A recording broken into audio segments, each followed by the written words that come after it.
Welcome back, guys. Thanks for tuning in, man. Thanks for taking the time to spend a little time with me. I always appreciate that. I had thought about doing this video as a live stream, but this is going to be short. No need to do a live stream for this one. Hopefully, you guys will still see it. I know some of you guys only watch the live, but hopefully, you get around to seeing this before tomorrow's game in Baltimore. But let's get right to it, guys. I'm not going to be long here because there's some very serious things to talk about in terms of who's going to show up. Let's take a look at the injury report, shall we? We look at Baltimore. As you can see, guys, game status for them. They will be without Jalen Armour Davis, cornerback. They will be without Nelson Aguilar, who was downgraded. Rashad Bateman is questionable. Keep an eye on that. Daniel Falile, questionable. Keep an eye on that. As well as Deontay Johnson. We already know, most people in Steeler Nation know the situation with that. He is out. He has been released, and we'll talk about that in a moment. But then also Odafe Owe is questionable. Now, I'm going to be honest with you. It would not bother me at all if Owe did not play. Because that guy, man, you know, I happen to like that guy. He can get some pressure on you. He can cause some nightmares. So, you know, I'm not going to be mad if for whatever reason he's unable to go. Now, if we flip it over to the Pittsburgh Steelers side, and this is where it gets very concerning. No Justin Fields, and some of you guys may not understand what that means, but we'll talk about it. No George Pickens. No Deshaun Elliott.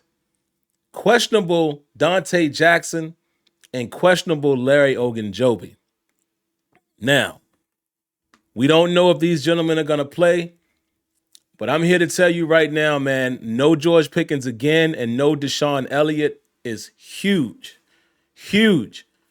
We all know what Deshaun Elliott has brought to the table defensively for the Pittsburgh Steelers this year. We saw how he's been playing. We saw how he played against the Ravens the first time. He's very familiar with the Ravens. And we saw what both him and Patrick Queen brought to the table in the first contest. So without having Deshaun Elliott, that is going to hurt. Obviously, we know what it means to not have George Pickens in the Arthur Smith-led offense.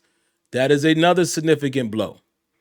Because now we will have to ask guys like Calvin Austin and Van Jefferson and Scotty Miller, Mike Williams, to step up. We will have to utilize the tight ends more, I would assume, which I'm not upset with utilizing.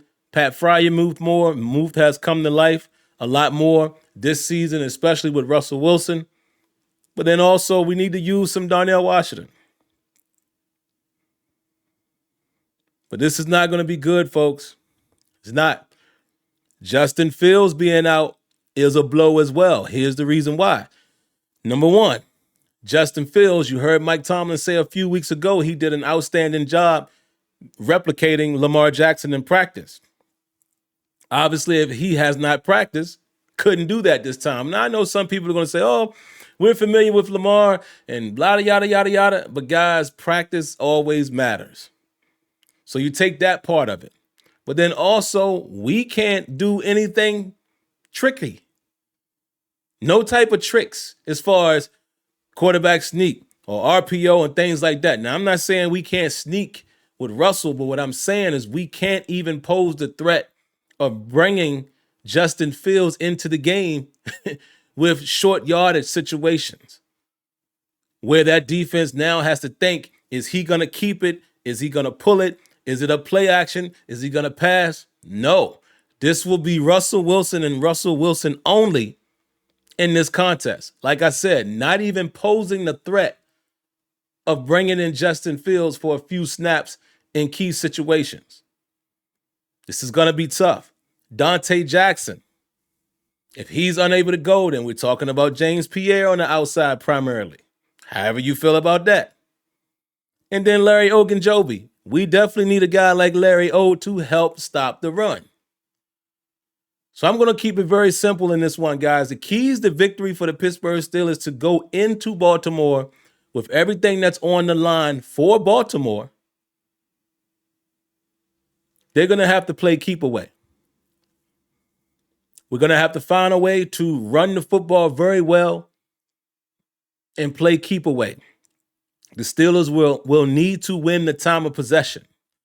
I know what some of you guys are still in nation are going to say. Oh, we play Lamar well. Oh, he doesn't have a good game against the Steelers and yada, yada, yada. And we've gone to Baltimore and won here in recent years and we beat them at home. And we've kind of owned that matchup the last several, matchups. But every game is different. I do not think the Pittsburgh Steelers can win a game against Baltimore again without scoring touchdowns. Not a touchdown, touchdowns. I do not think that we beat the Baltimore Ravens if we don't score at least 21 to 22 points. But like I said, the name of the game for this particular contest is keep away. Limit the time of possession of Lamar Jackson and that Ravens offense. Still, limit the run game the best you can with Derrick Henry. But then I'm still concerned with how the secondary could potentially get picked apart the way Jalen Hurts was able to do it. I'm pretty sure the Baltimore Ravens and Lamar Jackson watched that tape. And again, it's different when you're playing against a familiar foe. It's different when you're playing against a divisional opponent. But I'm just saying, don't feel great about this again because we don't have the firepower. Without George Pickens, we clearly saw what this offense is without him. So I don't feel good about this matchup, but hey, I'm going to root for the boys. Maybe they find a way to get it done. And if they do, they clinch the division, which I would prefer the Steelers to do because I would love for the Steelers to have a home playoff game. Even though they've already clinched the berth, I would love for them to win the division. So a playoff game has to come to Pittsburgh. But I'm just not sure it happens tomorrow.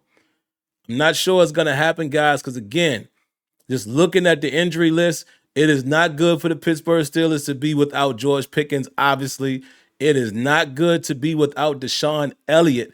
Should be obvious to you guys as well. And also, no threat of Justin Fields could mean something on these weighty downs, as Mike Tomlin would say. And then we have to wait to see if Jackson and or Ogunjobi is able to play, because now if you got to rotate different players in to compensate for those losses, not a good situation, my good people. It is not. So that's all I got, man. I don't have much more to say.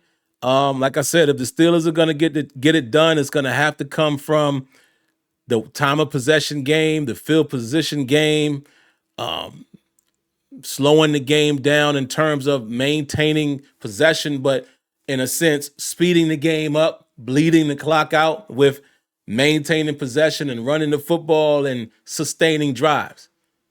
It's the only way I see them coming out of Baltimore with a win and an AFC North crown. If they don't win this game, they still have an opportunity to win the division, I believe. But, that would probably mean they would have to beat Kansas City as well as beat Cincinnati to get it done. And I guess maybe a little help in that case for Baltimore to lose. Because even though, we've kind of lost to some of the same opponents, we've won already against Baltimore. So I think that will kind of cancel itself out if, we split, which I've been saying they're probably going to do anyway. I've been saying that since the beginning of the season. But hey, they have a chance to go in there and win and clinch the division. But I just don't feel good about this particular situation in this particular game at this moment, with missing a significant piece on offense and a significant piece on defense, because now you're going to have to ask a lot. We're going to have to get a lot from Cam Sutton defensively and KZ. And we're going to have to get a ton from these other complementary receivers. We're going to have to get something from Calvin Austin, Van Jefferson, Scotty Miller, Ben Skoranek. I'll throw him in there. We're going to need it. And as far as Deontay Johnson, I know some of you guys in Steeler Nation were saying, oh, the Steelers should grab him and yada, yada, yada. Well, let me remind you, the Baltimore Ravens did this very well. They waited until the last possible moment to release him. which means Deontay Johnson would have to pass through waivers before the Steelers could even take a crack at him. Now, for what it's worth, I'm not opposed to having Deontay Johnson join the Steelers after this week. See if we can get a little more firepower or a little more of a threat on offense to finish out these games and to go into the playoffs. I'm not mad at that. I'm just talking about the player. Maybe some of you guys would rather pass, but yeah, that's all I got for you guys. Again, if we're going to win this game, it's going to be time of possession, sustaining drives, limiting the Baltimore Ravens in their run game, holding the Baltimore Ravens to 20 points or less, and the Steelers having to score at least 21 points. And that's on the very small end. I'm thinking it's going to take 24, not 21, 24-ish. 24 to 27 is probably what it's going to take. But can they do that with no number one receiver? Not even a threat. We shall see. But that's all I got for you guys, man. So hopefully you enjoyed this video. If you did, make sure you show your love by hitting that like button, subscribe to the channel, turn on your notifications. I shall catch you in the next one. Peace.